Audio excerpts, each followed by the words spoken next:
कुर्ला बस अपघात प्रकरणी मुख्यमंत्री फडणवीसांकडून 5 लाखांची मदत म्हणाले दुःखात सहभागी।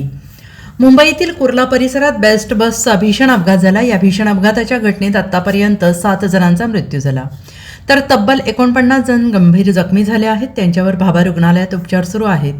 कुर्ला पश्चिमेला असणाऱ्या SG बर्वे रोडवर काल सोमवारी रात्री 9:30 सुमारास हा भीषण अपघात झाला। यावेळी साधारण 60 प्रवासी या बसमधून प्रवास करत होते आणि या घटनेवर मुख्यमंत्री देवेंद्र फडणवीस यांनी पहिली प्रतिक्रिया दिली आहे। देवेंद्र फडणवीसांनी मृतांच्या वारसांना मुख्यमंत्री सहाय्यता निधीतून 5 लाख रुपये आर्थिक मदत देण्यात येणार असल्याची घोषणा देवेंद्र फडणवीस यांनी ट्विटद्वारे केली आहे। देवेंद्र फडणवीस यांनी आज सकाळी 10:30 वाजता एक ट्विट करून कुर्ला येथे बसच्या अपघातात मृत्यू झालेल्या लोकांना श्रद्धांजली वाहिली आहे। तसेच जखमींच्या प्रकृतीत लवकरात लवकर सुधारणा व्हावी यासाठी प्रार्थना केली आहे।